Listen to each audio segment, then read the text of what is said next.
This is a Film Stories original podcast. Love this podcast? Support this show through the Acast supporter feature. It's up to you how much you give, and there's no regular commitment. Just hit the link in the show description to support now. I have a secret. I used to struggle with dull, saggy skin. Then I found Spoiled Child's E27 liquid collagen. This extra strength liquid formula, packed with type 1 and type 3 collagen, vitamin C, and hyaluronic acid, makes it so easy to visibly transform your skin and hair. No more chunky collagen powders, just a smooth, delicious liquid that can be blended with any drink. With over 100,000 five-star reviews, this liquid collagen is going viral for a reason. And with their try before you buy offer, you could try your full-size product at home before buying. Take the quiz at spoiledchild.com/quiz. That's spoiledchild.com/quiz. My dad works in B2B marketing. He came by my school for career day and said he was a big ROAS man. Then he told everyone how much he loved calculating his return on ad spend. My friends still laugh at me to this day. Not everyone gets B2B, but with LinkedIn, you'll be able to reach people who do. Get a $100 credit on your next ad campaign. Go to linkedin.com/results to claim your credit. That's linkedin.com/results. Terms and conditions apply. LinkedIn, the place to be, to be. The holiday season is now approaching, but at BlueNile.com, there's always something to celebrate. Whether you're looking for everyday elegance to elevate a casual outfit or a statement piece worthy of your biggest holiday looks, Blue Nile brings sparkle to any occasion. With some of the highest quality standards in the industry and jewelry experts on hand to answer any questions, you can be confident in your purchase. Right now, celebrate the season with 30% off at BlueNile.com. That's BlueNile.com.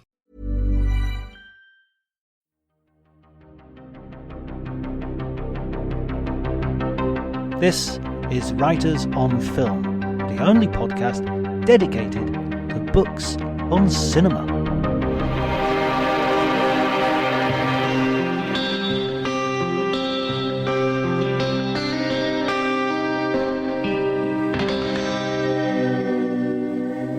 Hi everyone and welcome. My name is John Bleasdale. I'm a writer and critic, and today I'm going to be talking to Rob Young, who has written a wonderful new book called The Magic Box, which is all about the wonders of television and film from the 60s and 70s and early 80s. It's a fantastic read, and there's a heck of a lot to discover. If you wish to follow me, you can do on Twitter at Dr. Jonty, DRJONTY. Like and subscribe and spread the word as far and wide as you possibly can about the podcast. But before you do any of that, enjoy the conversation.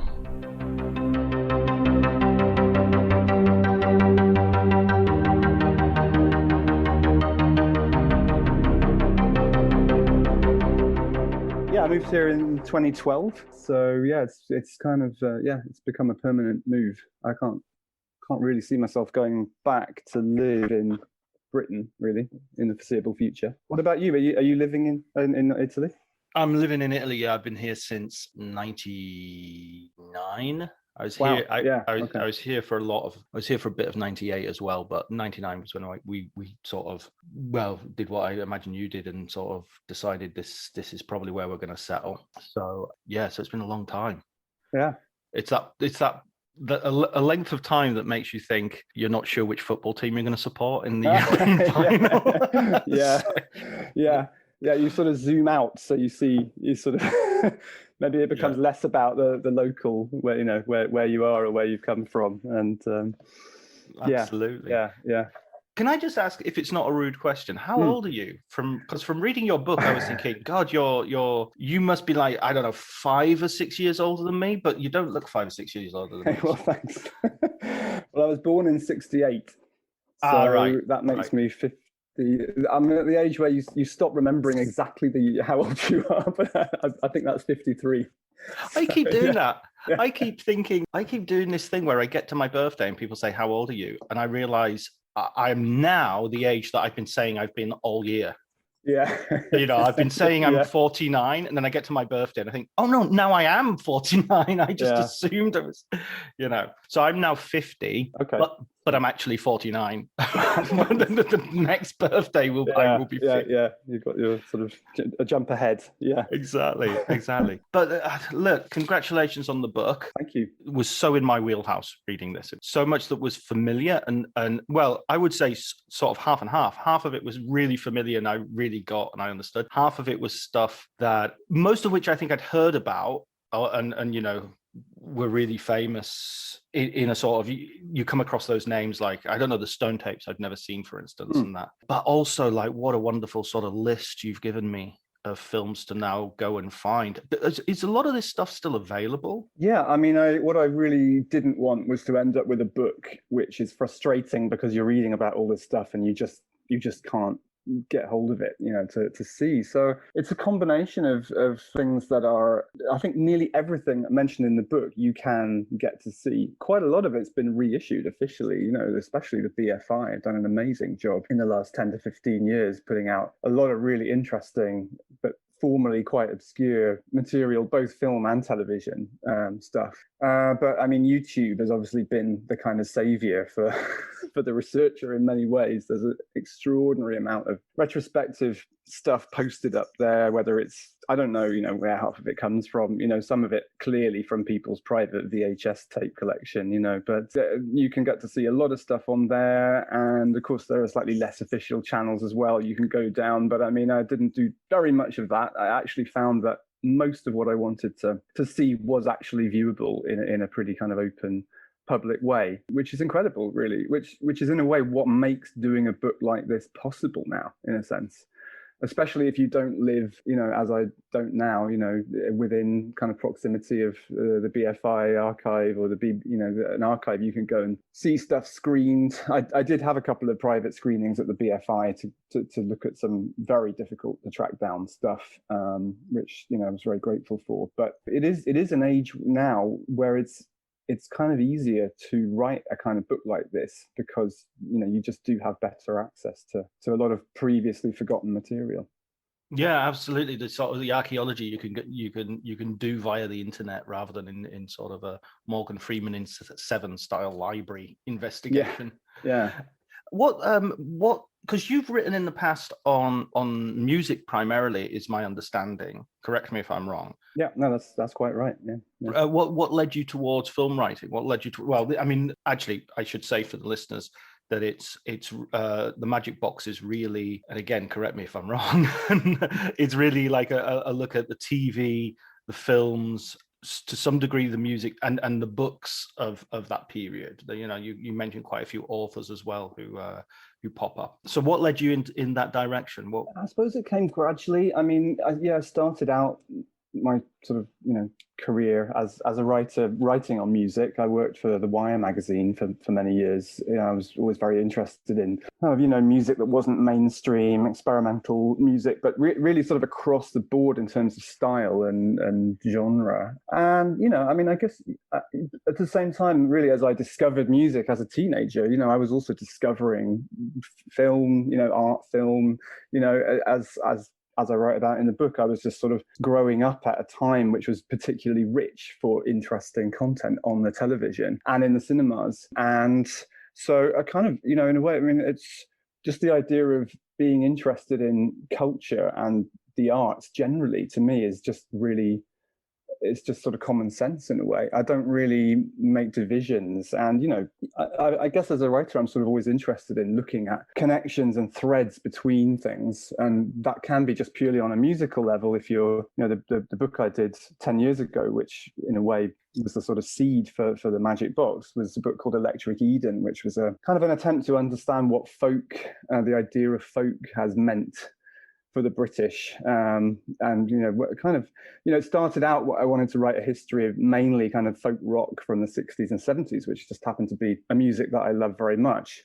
But it turned out to be, you start going down that road and you sort of say, well, actually, when did people start talking about folk? Where does the idea of folk come from? It actually came from the mid-19th century, part of a kind of folk revival. It's bound up with a sense of wanting to preserve things that are being lost in the industrial Revolution, and and then that gives you a sort of seed of an idea that you then see percolating through a history of music, right up to the present day. And it just seemed natural to me writing that book to drop in references to some literature, romantic literature, for example, and certain films that seem to evoke, a sense of the past. That seems to be very interested in looking for ways to evoke the past, and a kind of, I was also, it comes down to things like looking at the sort of feel of album covers from the sort of folk rock era of the late 60s and thinking, well, a lot of the films of that time had the same kind of color palette and the same kind of grain and the same way of showing landscape in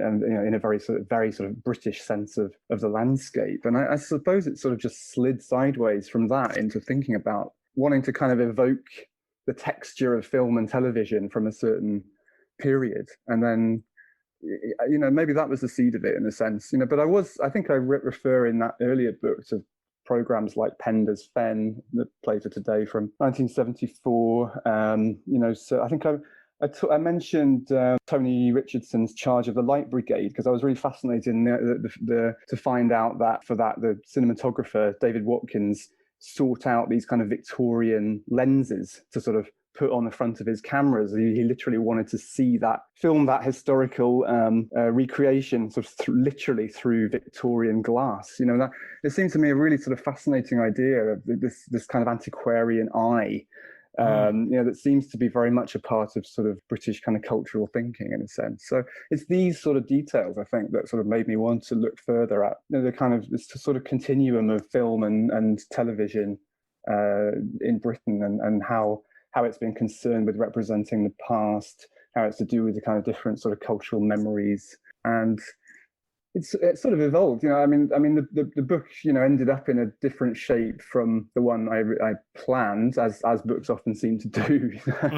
Bits expand here and there that you don't expect, and then certain bits contract, and it kind of finds its own form in a sense. But what was the most surprising direction you took, the book took? I suppose originally, I probably, the bulk of it was more thinking. I guess the sort of central part was what a lot of people would refer to as folk horror, and everything that kind of spins out of that, and to a certain extent, kind of British strange science fiction from the 50s and 60s, and I guess. What happened was I also wanted to touch on the kind of historical representation and costume drama and so on, but that kind of became a bigger part of the book, and it's divided up into big sections, this book. But I became interested in looking at, you could say, the slightly more kind of muddy, gritty side of period drama, things that show rebellions, underground movements and alternative histories, and things that kind of show the kind of big splits in society, in a sense, the sort of the divides and inequalities that exist. And at the same time, that moved into also, there's a chapter on kind of geographical programs and films, you could say, things that have actually tried consciously to explore the sort of geography of Britain, but as you're doing that, you also get a kind of psychogeography, or the obvious example is the programs and films of Sir John Betjeman, who kind of did these travelogues mainly on the railways in the 1960s, and there are these incredible sort of, he's kind of nostalgic for a Britain that's disappearing, but he's also, he's also kind of musing on, he's showing you historical details and telling you what things were like, before bombs hit them, and it's a sort of very, very evocative, slightly sort of melancholic tone to those programs. And sort of spinning out from there are other kind of televisual guides to the landscape that I found really interesting. So, and that kind of went forward into more recent filmmakers like Patrick Keeler and Chris Pettit and so on, who also explore the sort of hidden patterns in landscape and the effect of capitalism on the way the country looks. So, again, it was sort of like you just sort of follow the threads, and see where they take you. That's the amazing thing about doing a book like this is, you sort of get taken on trips and down strange lanes, and and you kind of just follow. And and also, of course, as you go, people are always recommending you stuff as well that you've never heard of. So you sort of it's like you're walking down a lane and you get all these sort of brambles and sticky buds attaching to you. I love the way you're mentioning all this sort of like very English, British sort of countryside stuff. Because when I was reading your book, I was thinking, oh, this is just so evocative of like Bracken. Something like Bracken I kept thinking of, and cow's parsley, and what John le Carré called skies dark with waiting rain. Right. Yeah. Do you think you would have written this book if you hadn't been living away from England? No, I definitely would have done it. I mean, I actually started it before I moved away. So, no, it was definitely something that I wanted to do. Possible that it's, in some ways, the job is easier when you're not in the middle of it. You kind of get Just thinking of James Joyce writing about Dublin while he sits in Trieste. Very flattering comparison, John. But, I'm talking about Dublin as James Joyce and Portrait of Artist. I'm not talking about Finnegan's Wake. Just a sales plummet. No, I mean, it definitely helps give a perspective and a more sort of bird's eye view of things in a way. And but I'm not sure it would have been a vastly different book if I'd still been living in Britain. But it's possible that not, I mean, especially in the last couple of years, I haven't been back. So I do really miss the countryside and the whole sort of, a lot of the things about the landscape of Britain I haven't seen with my own eyes for a long time. And definitely like watching a lot of this stuff does help you, reconnect with the atmosphere of your homeland.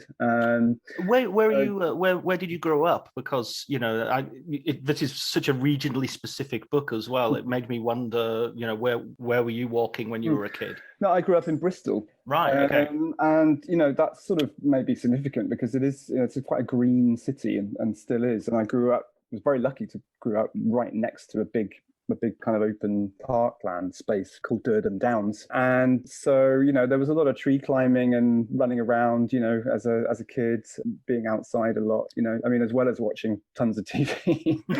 So, it was sort of combined everything. So, yeah, there was definitely parts of my childhood life that, were like a sort of public information film, sort of running around doing dangerous things with sticks in the forest. But yeah, Bristol's interesting because, it's one of those cities, a lot of layers of history quite visible on the streets, and you're not too far from pretty deep English countryside there either, and there's a lot of drives out to Somerset and holidays in Devon and Cornwall, and so it's I mean the southwest of England is very deep in my veins for sure. So yeah, it's definitely a factor. I don't know, if I'd grown up in the middle of London, I might not have quite had the sort of sensibility maybe about it, but I mean it's really hard to say. But definitely a lot of greenery is sort of somehow ingrained in my memories of childhood in a sense. Yeah. Are you not far from Wales? No, that's right. Yeah, yeah. I mean, we used to go quite a lot over to Wales, and you could actually pick up Welsh TV channels from where we lived as well. So you could sort of watch the Welsh version of Channel 4, which is this weird sort of parallel universe. But I remember Paul Whitehouse talking about that in terms of his, he used to do that old man who would be sitting sort of bumbling, and you could only understand every 12th word. And he said he got the idea from listening to Welsh radio, so that he would hear somebody speaking a foreign language and then saying Tony Blair. Tony Blair, and that would be the.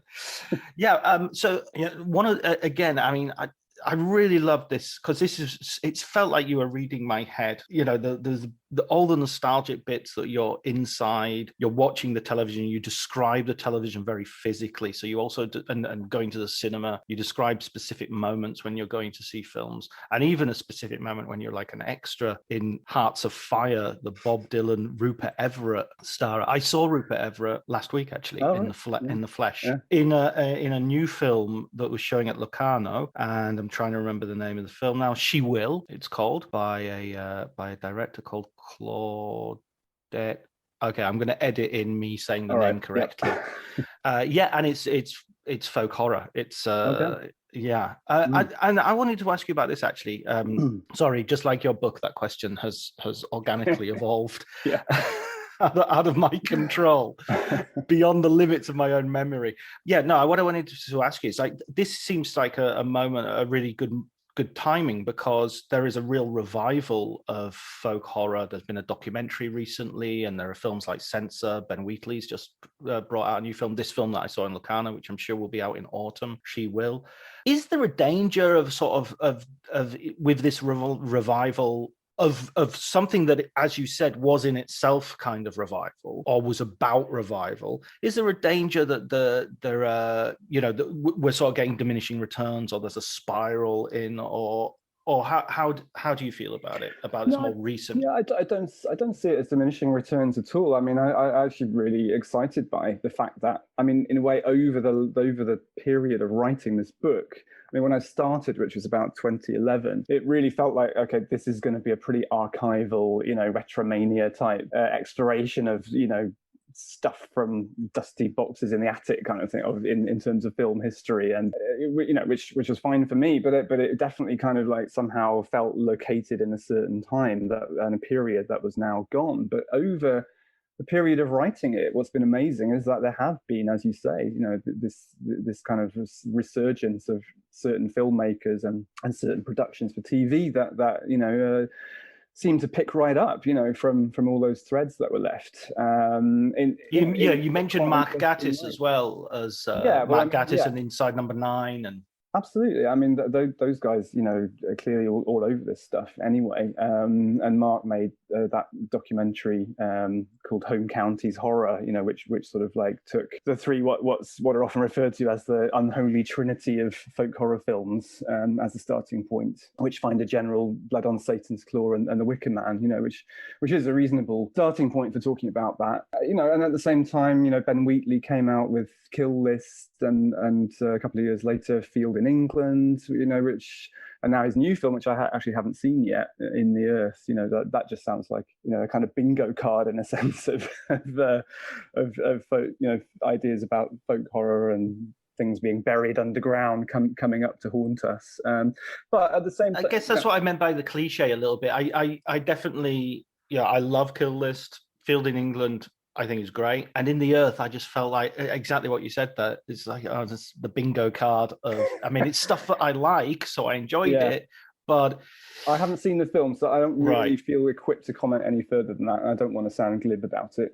Sure, fair enough. But at the same time, I felt, I in the book, I included a bit on the BBC series Detectorists, for example, which to me seemed to do a wonderful job in a sort of gently comic format of exploring very similar ideas about our relationship to history, local history, community, trying to dig up things that are buried underground that have some resonance, while at the same time being a fantastic kind of character sort of kind of comedy as well. That to me sits right in there. And also you have a film like Bait by Mark Jenkin, set in Cornwall, looking at contemporary tensions between country and city, what money is doing to the economy of very tiny localities, set in the present, shot on an ancient Bolex camera, lots of sort of artificially enhanced grain, black and white. It looks like a John Grierson documentary from the 30s.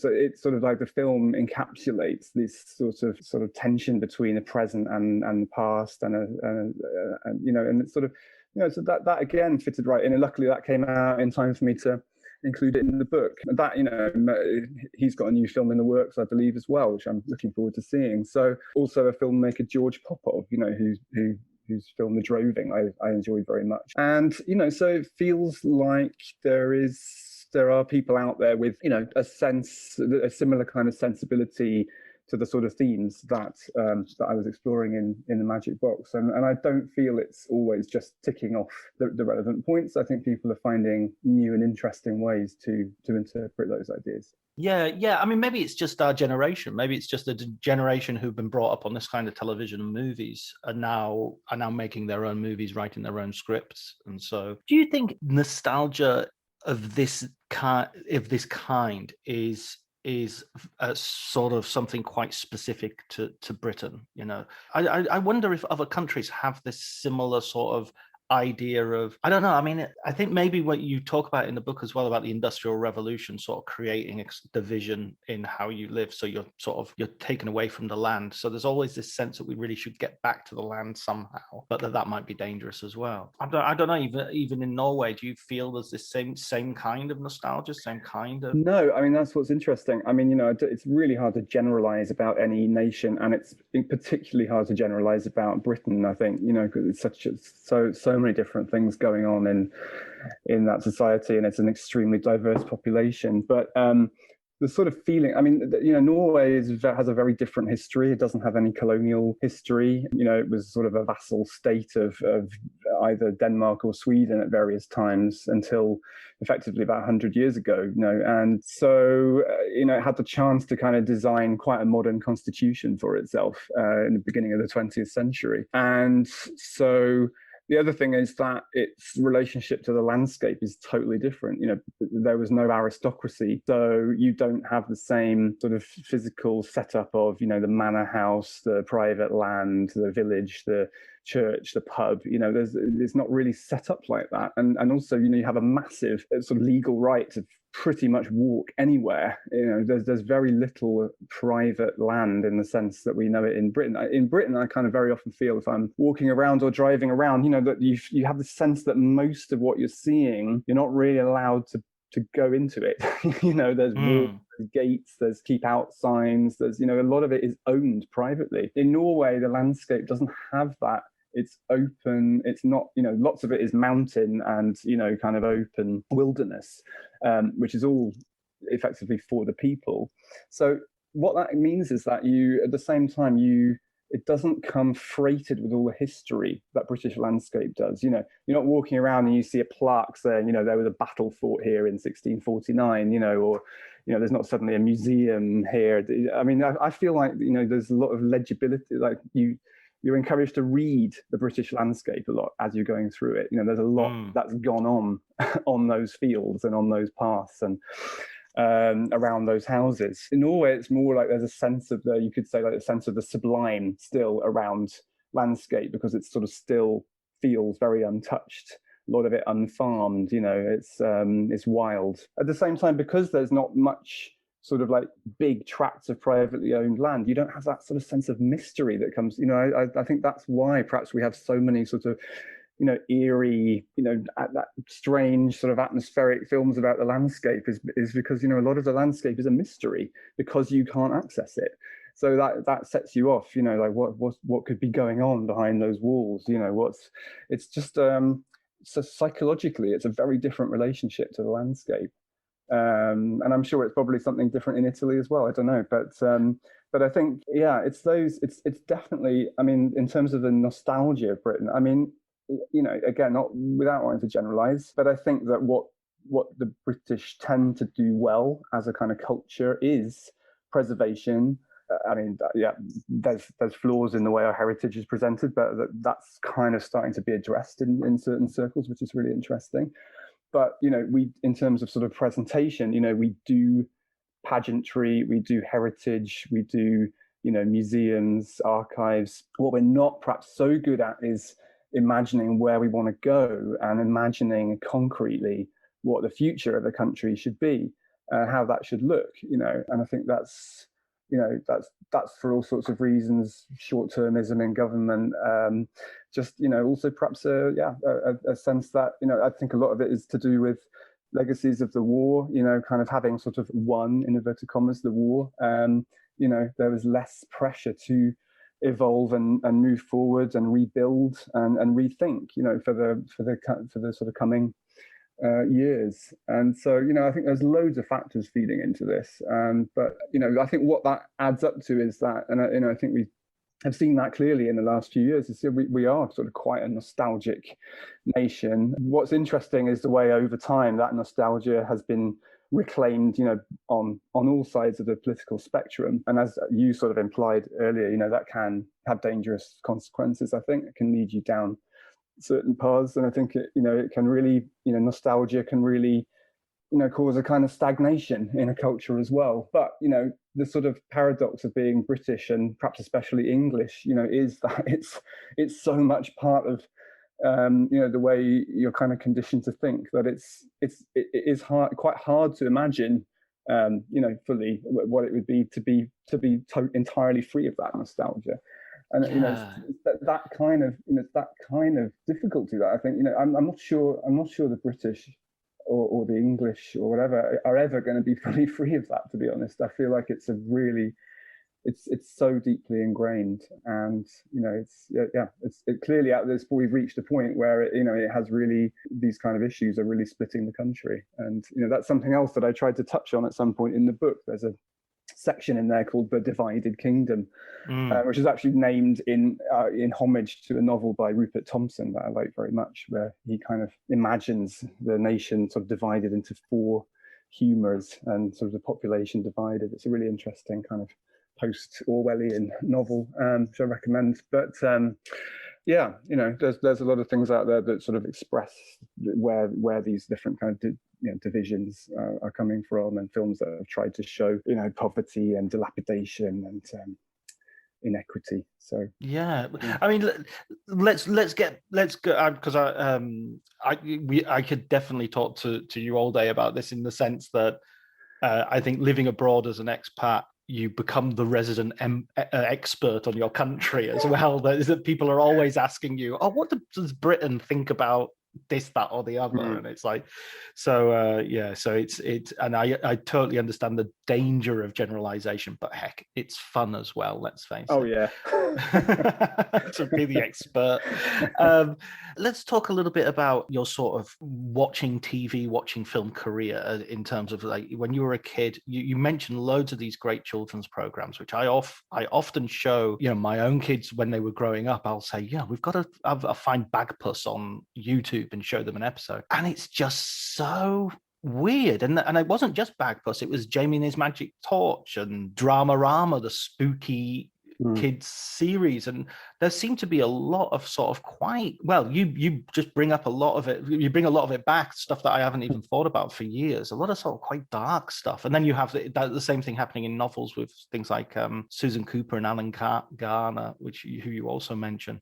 Even to some degree, Tolkien and Richard Adams. It's this sort of it's not necessarily folk horror, but it's coming from the same loam. Absolutely. I mean, the one that I always remembered, sort of after seeing it, and I remember kind of like, for example, as a student, sort of saying to people, "Do you remember this series called The Changes?" Sort of kids program, and nobody remembered it. It was really weird. It was like I was the only one who'd ever seen it.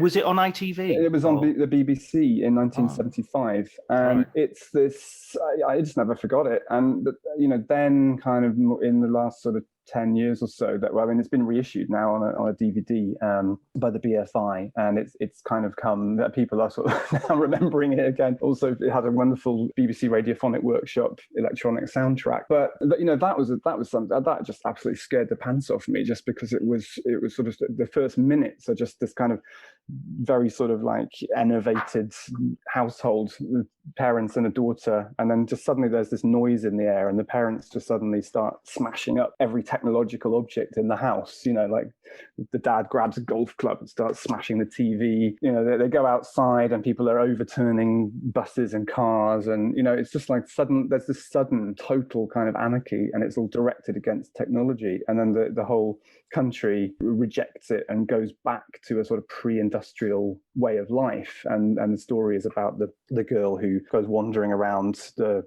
countryside and seeing what's going on, and it's become a very superstitious society again. It's sort of like there are kind of witch hunts going on, and it's absolutely terrifying stuff, and it's it's still pretty powerful today. And that for me kind of again sort of sums up a lot of what we got exposed to as kids on TV. There was a lot of apocalyptic stuff like that. There was a lot of witchcraft, and Children of the Stones is another one people often talk about. That was an ITV series that again kind of combined, it was filmed around the Avebury Stone Circle. It kind of combined a sort of pagan evil cult with sort of a young kind of whiz kid who was sort of exploring the acoustic science of the stones with these sort of, kind of oscilloscopes and things. And so, I mean, you had these things that suggested sort of dark cult forces and things. There's a kind of, I don't know, secret channels and under the surface of society, which, I mean, it was great to watch at the time. And I look back and it's so different to what kids are shown now on TV. It's just fascinating, And one thing that, one direction this book could have gone in was to try and, I did sort of have an idea that I would try and track down people who are behind the commissioning of these kinds of things, and sort of, I mean, they're not all around anymore. That's the trouble, and it just logistically that just proved a step too far in terms of getting this book produced. So I ended up not. It's not really an interview-based book. It is really a sort of personal journey through a lot of these films. But it would have been interesting, to sort of, but. The machinations of the film and television industries, obviously, it's not always so easy to draw clear lines behind, why things get done. There are all sorts of incidental reasons why things turn out as they are. But it does point to an era where interesting material was allowed to get through and get made. I mean, another one is the Owl Service, which I was too young to see at the time. That was made in, very end of the 60s, early 70s. It's really sophisticated television. I mean, it doesn't feel like a children's series at all when you see it now. The dialogue is pretty opaque. The camera work is really interesting, very sophisticated kind of production design. And then on the other side you have the things you mentioned, the small films type animations, these very sort of folky, craftsy things like Bagpuss and Finger Bobs and so on, which have this wonderful sort of folk music. They had a lovely grain in the footage. Even I remember, even at the time they looked like that. It's not the sort of patina of age. They were shot in a way that suggests a kind of age already, which is very, very sort of appealing. And Bagpuss is absolutely about the folk collecting process itself. It is, every episode is about an object that's found, and they have to sort of Ryan Reynolds here from Mint Mobile. With the price of just about everything going up during inflation, we thought we'd bring our prices down. So to help us, we brought in a reverse auctioneer, which is apparently a thing. Mint Mobile Unlimited Premium Wireless. How to get 30, 30, bit to get 30, bit to get 20, 20, 20, bit to get 20, 20, bit to get 15, 15, 15, 15, just $15 a month? Sold! Give it a try at mintmobile.com/switch. $45 upfront payment equivalent to $15 per month. New customers on first 3-month plan only. Taxes and fees extra. Speed slower above 40 gigabytes. See detail. This episode is brought to you by Progressive Insurance. Do you ever find yourself playing the budgeting game? Well, with the Name Your Price tool from Progressive, you can find options that fit your budget and potentially lower your bills. Try it at Progressive.com. Progressive Casualty Insurance Company and Affiliates. Price and coverage match limited by state law. Not available in all states. The origin of it through singing about it, telling stories around it. And, in the process, they turn it into something new again. And that's exactly what folk does, with a song or whatever, or with a.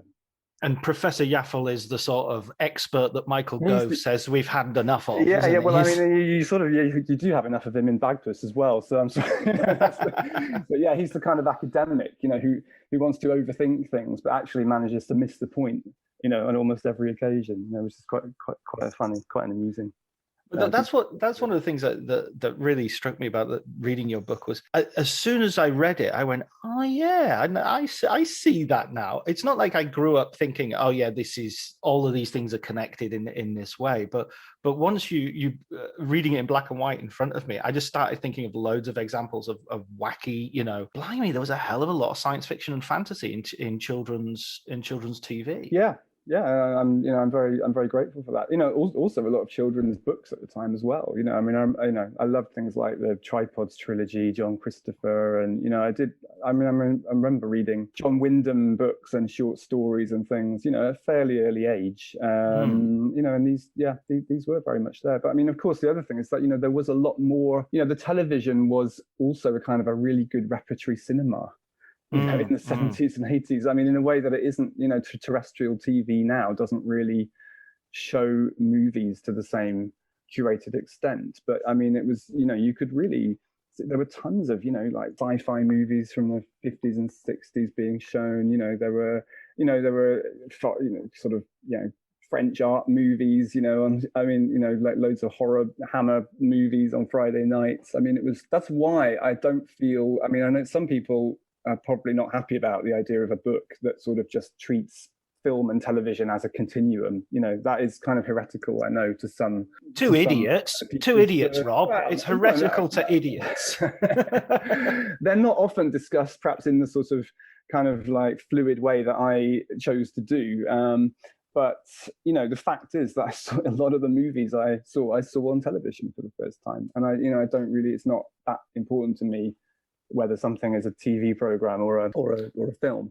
My formal film education was Movie Drone by Alex Cox and BBC Two Channel 4. Channel 4, exactly. BBC Two Sunday afternoon double bills, where they put a Spencer Tracy double bill or a film noir or whatever. Exactly, and there was also a lot of discourse about film on TV. Maybe not a lot, but I remember these fantastic film essays by Lindsay Anderson did one, I think, in the 80s for Channel 4. There were these kind of I think Alan Clarke did one as well, just sort of essay documentaries by great filmmakers, and it was just, there was more discussion of the arts on TV as well than there is now, in a less sort of apologetic way. And for me, that was very inspiring and very illuminating. I remember there was a children's program. I brought it up in a previous podcast called something. I think it was called Clapperboard, and it was sort of like it would go onto the set of For Your Eyes Only or something, and it was purely for kids. It wasn't. It was like a kids' version of the Barry Norman show, really. And you had screen test as well. A kids' quiz about film as well.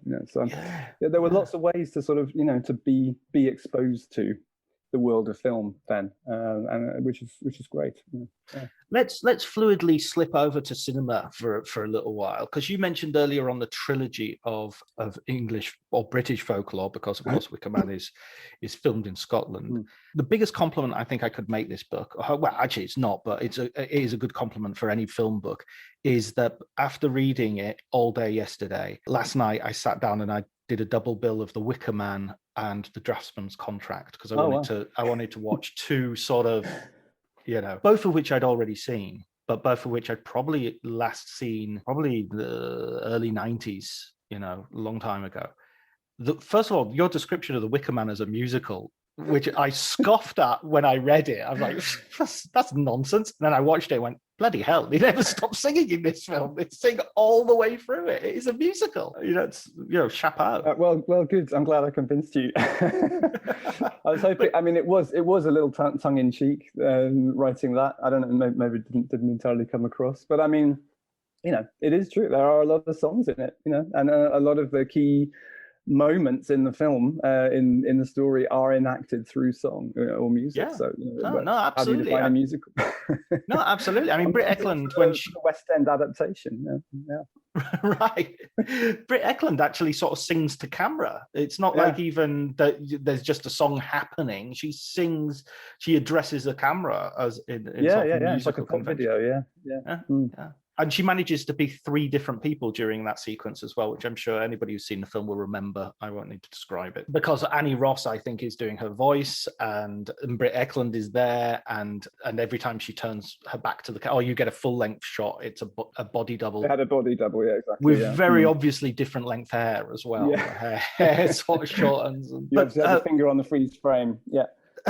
No, I'm just extremely well-trained as a film critic to pick up on this stuff.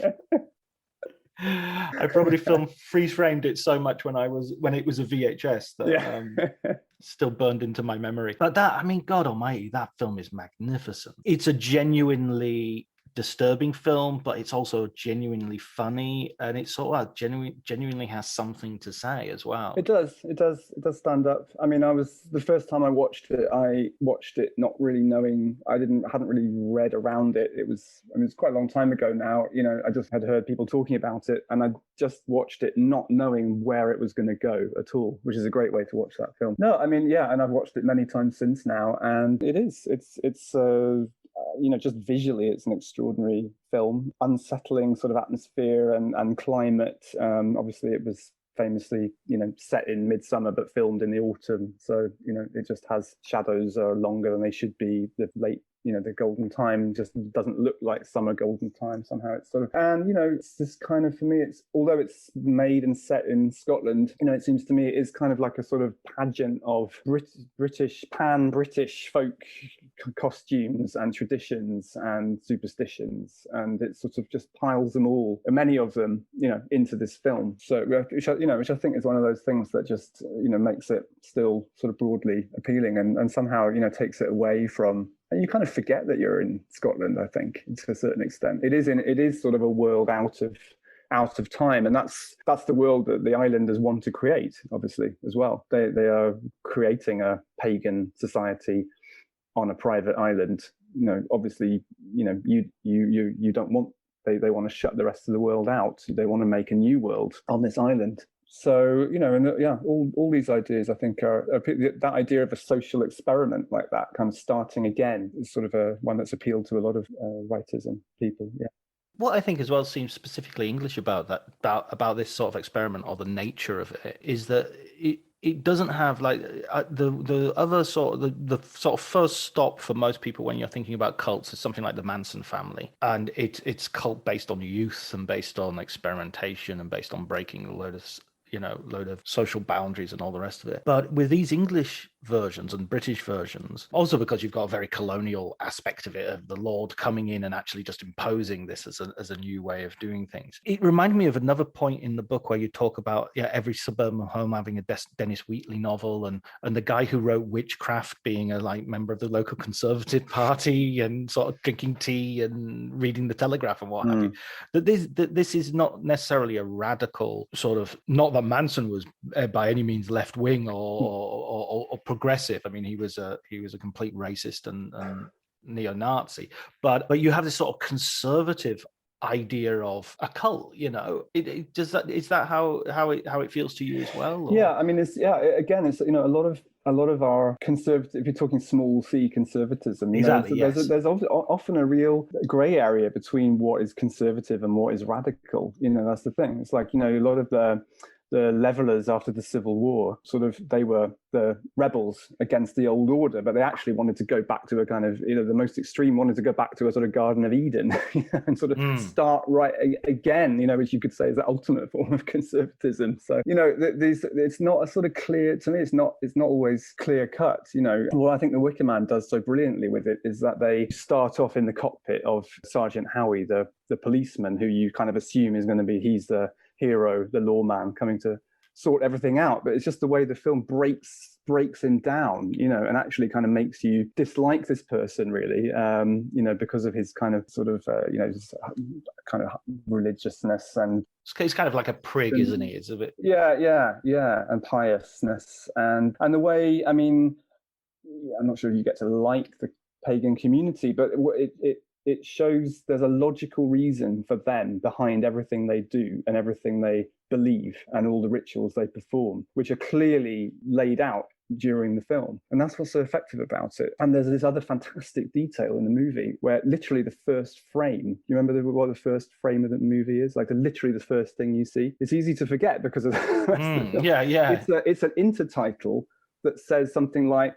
the makers of this film would like to thank the inhabitants of Summerisle for their cooperation. Yes, Summerisle is a fictional island, so it's like it's kind of like right from the beginning, the film is saying kind of we've been we're on the sort of community side. I mean, it's an extraordinary thing. I don't know if it was there in the original script or if it came in afterwards, but it completely.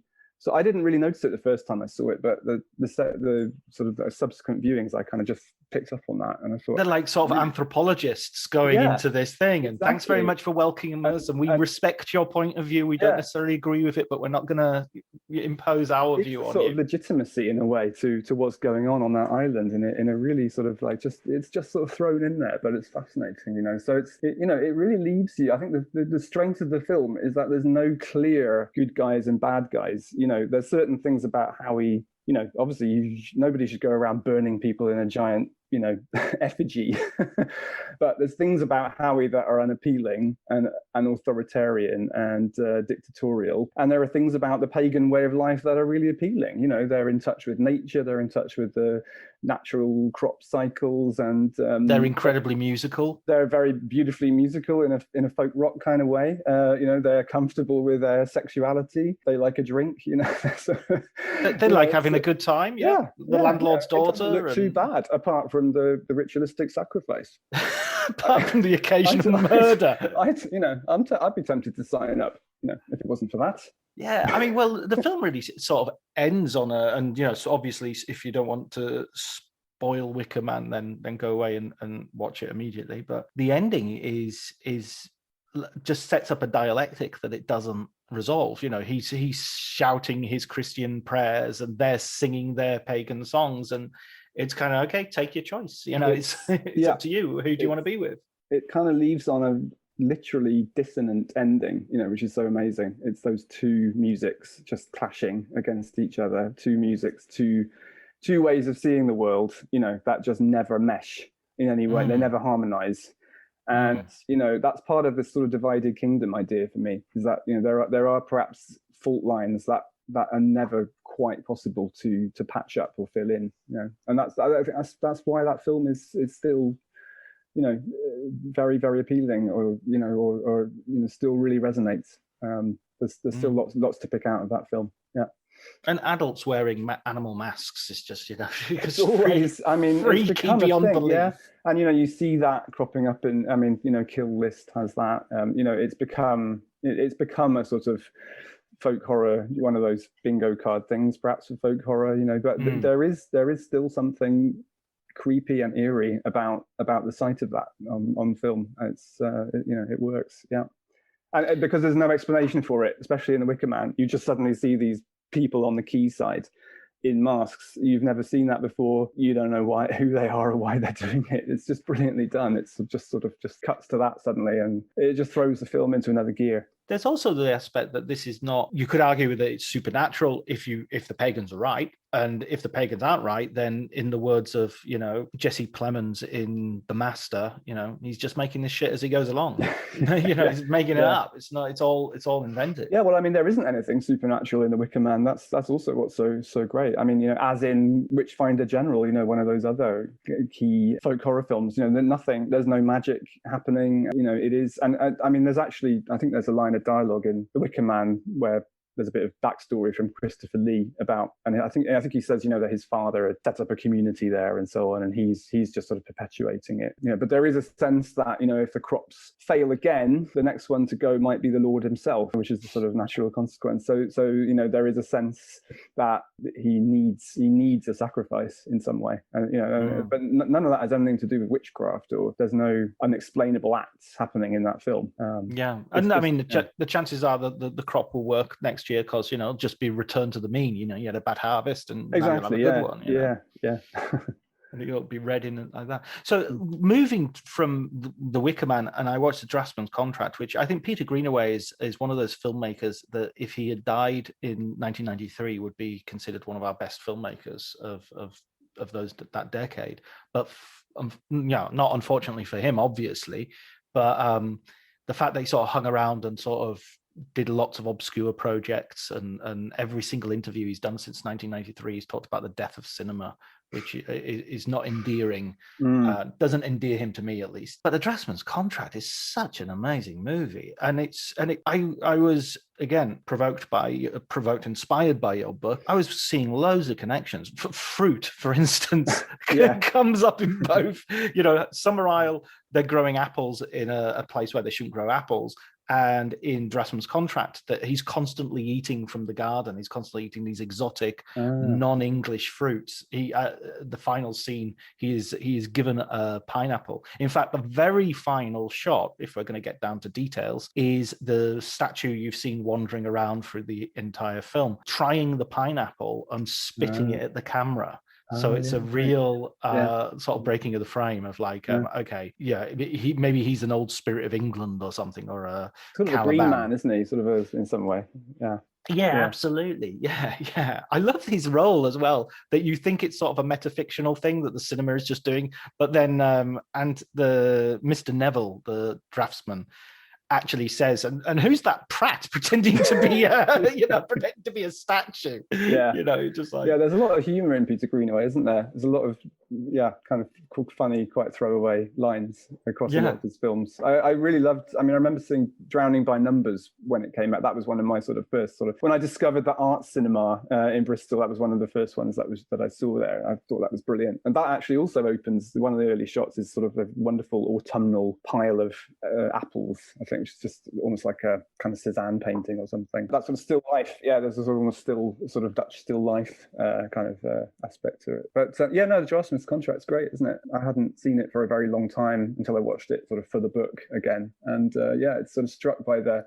kind of the vividness of the design and the sort of. I mean, I was really intrigued by there's a recurring image of the draftsman's frame, isn't there? The sort of which just. To me, that just became a television screen, as well. Or a lens, that he's looking through. I'm sure it's somehow a reference to also the act of filmmaking as well as making images. Oh, absolutely, because he becomes a director, doesn't he? I don't want anyone in front of the house. From no coal is to be burned in the fireplaces, so there's no smoke, and ladder move the ladder out of the way. And then he uses his position of power to get to exploit and abuse sexually an otherwise powerful woman. It's just like it's Harvey Weinstein. But it's also, I mean, I included that film in my chapter about the country house because it seemed to me a sort of interesting take on the sort of country house movie, which very often, and again, this is not a pattern I'd necessarily noticed until I put a lot of them together, but it's very often about an outsider to the world of the aristocratic country house coming into that milieu in some way and either disrupting it or kind of maybe joining it for a while and then sort of being spat out, destroyed by it or forever altered by it, not necessarily in a good way. And this is another example in a very Peter Greenaway sense of, it's the same. There is that pattern there. The artist, the journeyman artist arriving in this pretty obnoxious household and trying to sort of take control over it, like you say, but ultimately being destroyed by it. And it's a really interesting rethink of that kind of pattern. I do think that even that period. And I think you make the point similarly, the period of the early 80s and that sort of Thatcherite sort of heritage Britain. And I remember Alan Parker talking about the Merchant Ivory films as being the Laura Ashley of cinema. I always think those Merchant Ivory films were far more subversive and interesting than they frequently got credit for. And Remains of the Day is obviously very explicit in that, but I think Room with a View, and they're remembered as these sort of prestige, beautiful pieces of work, which they are, but they were never celebratory. They were never. No, I think maybe because of timing. I think they've sort of maybe seen under the same light as a film like Chariots of Fire or something, perhaps, which is perhaps more kind of patriotic, sort of unapologetic way. But no, you're right. I mean, I think it's interesting. They often came back to E.M. Forster, who was someone also who kind of saw, he was very interested in sort of like movement between class barriers and so on, and often, like Howard's End, for example, is about somebody who wants sort of to better himself and it ends up destroyed by that as well. And so yes, I mean, I think because of their kind of surface lushness, I think perhaps it's easier to dismiss them. But yeah, I don't know. I think the sort of subject matter they were choosing was more interesting than that, and it kind of more poignant because they're filmed in that way, perhaps.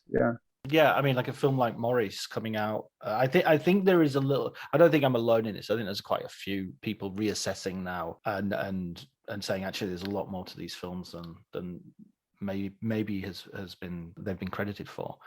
So yeah, and then we get Downton Abbey. I mean, it's interesting as well. You said something earlier on about our relationship to the landscape being one that is affected by the privatization of land and the refusal of access, so that it becomes mysterious. Also, this idea that you were talking about in terms of Downton Abbey projecting this sort of real image of that's what England is these country houses, and that's the sort of heritage industry has created. But of course, like for 90%, 99% of the people who live in England, their experience of a country house is that of a tourist. They're not, nobody's working there anymore, nobody's living there anymore. So it again becomes just this imaginary space. Totally. And I mean, Downton Abbey for me is not a series I particularly enjoy. And it just feels aimed more at an American viewership anyway, to a certain extent. There were lots of things in the script and so on that sort of lots of Americanisms in the script. And it's just a picture of a kind of country house setup that doesn't ring true for me at all. It's just like the most liberal aristocratic household ever. Wonderful lasting friendships between the servants and the masters. And sort of the IRA supporting chauffeur. Yeah, marry my daughter, fine. Why not? Never going to happen in the 1920s. I mean, it's just sort of there was a certain level of I don't know. I felt like it was a really missed opportunity in a way to sort of. It just doesn't feel. I mean, I find Brideshead Revisited, the Granada series there, for example, where the staff in the house they're pretty much anonymous. I think they almost never have any lines. And all this kind of deep, difficult family business is conducted with them sort of standing around silently. I find that really powerful. I mean, of course, you could say, well, it would be fascinating to actually go behind the scenes there and find out what the staff was saying. But actually, it kind of leaves it to your imagination, which is really powerful. You think, my God, these are like the employees are standing around while this family is just being absolutely ghastly in lots of ways and tearing each other apart. And it's I mean, you can't help but sort of put yourself in the position of one of the staff in a way. You are, in a sense, being a viewer, and that to me says more about the anonymity. It says more to me in a way about that kind of divide than Downton Abbey. I actually feel it was sort of it didn't work, the attempt to show the upstairs and downstairs worlds, because they were way too chummy. Yeah, there wasn't enough conflict. It wasn't enough. Anything dramatic that happens to the housekeeper, she's going to be out. They're not going to want the scandal. It's really bizarre. But it's not real. It's a 21st century aristocratic house. It's like McDonald's, when they designed their Big Mac, they actually hired a firm of baby food designers, because they wanted one of the criteria was that you've got to be able to swallow it after 3 bites, after 3 chews. Yeah. And I think Downton Abbey has that similar thing. And hey, every now and again I'll go to Mackie D's, so every now and again I'll watch something. Sometimes you need the quick hit. Yeah, until Sybil dies. When Sybil's dead, I'm not interested anymore. I lose interest weirdly. I don't know what it was, but suddenly it didn't feel as much. One of the things that we can't finish without talking about, one of the sort of heroes of the book, I think is Nigel Neal. He sort of runs through at least the first half of the book. He comes up again and again and again. What an amazing contribution! And why don't we know more about that? Why isn't he more credited as a figure? Credited? Yeah, no, I agree. It's extraordinary. I mean, I really make no apologies in thinking that, I mean, I would put him kind of in sort of post-war culture along with Orwell, Ballard, Aldous Huxley, kind of right. Sort of, it's because it's in that sort of world that he is working in terms of thought. He's sort of trying to find a new kind of language to express the ways the world has changed after the apocalypse of the Second World War and the dangers of where society is heading. And he's a science fiction writer. He's also he did quite a lot of just more straight literary adaptations for film and television as well. Did the film of Look Back in Anger, for example, which is sort of quite a surprising thing. He did this amazing 1954 TV production of 1984 with Peter Cushing, which is an amazing piece. I have not seen that, and it's really great. It's a fabulous one. Cushing is amazing in it, and it's just really very sort of dark and noirish, and the music is sort of deeply sort of deep grind. And I think Nigel Neal, who was a scriptwriter who started working for the BBC in the 50s and kind of got a break when there was a gap in the schedules in 1953, and he had to sort of come up with a series, and came up with the first of the Quatermass series, which I definitely see as a precursor to Doctor Who in a sense, in that kind of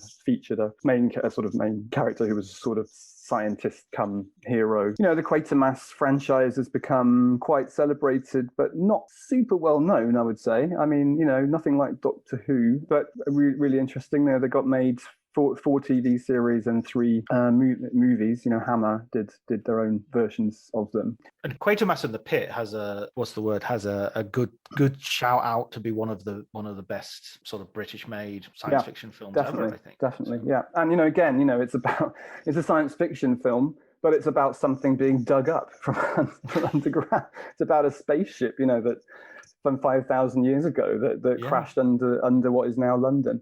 And the digging up of it provokes all sorts of horror and kind of buried kind of atavistic memories. And so, it contains a lot of those ideas as well. But he seemed to, and again, Nigel Neal was one of those contradictory figures where he was trying to think of a new, he was imagining futures. I mean, the TV play The Year of the Sex Olympics, I also think it's one of the great TV productions ever. It's a sort of futuristic world governed by mass entertainment, where the kind of population is sort of kept pacified. And, he imagined, it's filmed in the late 60s, it's filmed in a very sort of glossy, glittery sort of production, which is really great late 60s evocation of a future. But at the same time, he kind of had this conservatism as well, because he was dismayed at the effects of mass entertainment, even though that's where he made his career. He was warning. A lot of his things are warnings about what mass entertainment can do to a population psyche. And he was intrigued by the dangers of the things that lie buried, sort of literally and metaphorically. And the stone tape, which you mentioned earlier on, another total landmark in British TV. And, in an interesting way, I found one of the hardest ones to place in the map of the book. It kind of fits in a lot of different places potentially. Is something that both deals with memories kind of recorded into stone, but also about the use of high technology to extract those memories and kind of the way that interacts with sort of repressed memories in the human mind as well. I mean, it's very sophisticated thinking for television. And, he sort of managed to write wonderful screenplays that were not in any way dumbed down, but still kind of, it was great storytelling. Again, and also worked, he wasn't just a science fiction writer as well. He did a lot of stuff set in the real world as well. But I mean, the big sort of loss in a way is this script called The Road, which was a play broadcast in 1963, but it seems to have been wiped, which sounds fascinating, which is a sort of apocalyptic time travel thing where there's, I think it's like 17th century travelers in a coach who hear these terrible screams in the forest around them, and it turns out that they're hearing the future screams of people dying in a nuclear attack. And that's 1963. That is quite a sort of amazing thing to imagine on television at that time, I think. Oh, you just want the BFI to put that script together with a sort of a young director who... It should totally. Ben Wheatley, come on down. It's maybe it is time to make that properly. I mean, it's a great idea, and I think Nigel Neal was really good at sort of reimagining, rethinking things. The normal sort of time travel thing is that you hear echoes from the past, and his thing was he was imagining people in the past hearing echoes from the future. That is again, for the time he was writing, that was a really novel idea, I think. Yeah, I would encourage anybody to read this book, even if you're not my age, because it will lead you to like a cave full of buried treasure that, fortunately, is, as you say, except for The Road, is mostly available. So before we finish though, Rob, could I ask you for a recommendation for a film book that you've read and you want to recommend our listeners to find? Yeah, it's tricky. I mean, sort of, I referred to a lot of books in the writing of this book, and there's a lot of film books on film and television that are kind of really useful, but not necessarily kind of great pieces of writing or literature, so sort of definitely there's space in writing on film for more, more sort of imaginative approaches potentially. But I think the one that probably sticks out, in terms of the books around this sort of Magic Box project, I'd probably say Michael Powell's memoirs, A Life in Movies and $1 Million Movie, just because they're sort of I mean, it's just, I don't know if you've read any of those. I mean, they're enormous. There's 2 volumes, absolutely gigantic books. And but he's sort of got a phenomenal recall and gives you an amazing picture of the film industry, pre-Second World War, not really pulling any punches in terms of certain personalities, amazing descriptions of how practically effects were achieved on most of the Powell and Pressburger movies, lots of sort of strong, very partisan opinions about all sorts of things, interesting character portraits of people, and very frank about his own relationships. So, I mean, the story he tells, it's such a long arc, and the book sort of starts with him sitting on a transatlantic flight in the present he was writing, which I think was the mid-80s, 86 or 87, as an old man, and he literally says, I'm sitting on this plane, like writing these pages sort of thing, and then it sort of is, so it really puts you very much in his here and now, and then it's just like this incredible panorama of a life, literally, as I said, a life in movies that unfolds after it. And it's at the same time a very singular view, being Michael Powell, whose own relationship to the industry became increasingly quite his own path in a way he went down, but I think probably just in terms of the sort of vividness of it, I think it was a great read and really a really amazing work of recall. Oh well, you've sold me. I mean, I know Powell and Pressburger movies, and I'm a big fan. Obviously, I've got the big box set that I worked my way through a few years ago. So yeah, I don't know why I've never actually come across those, or I mean, I think I've known about them, but I've never sought them out. Yeah, well, they're pretty daunting in size, and they do, they do ramble at times. I'm not saying. I've read Finnegan's Wake. Nothing holds any fear for me anymore. Listen, Rob, thank you so much for joining us on Writers on Film. And thank you very much. Best of luck with the book. Thanks a lot, John. It's been great talking to you.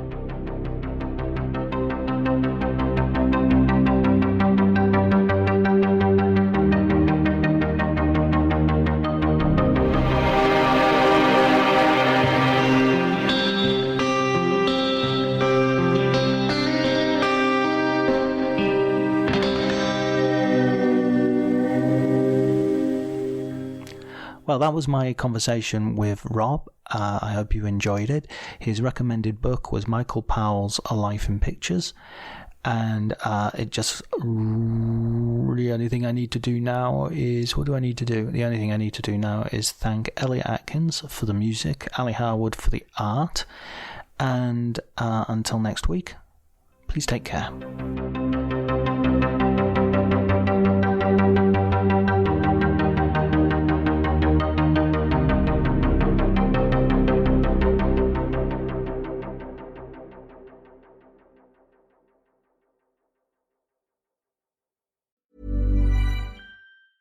If there's one thing that my family and friends know me for, it's being an amazing gift giver.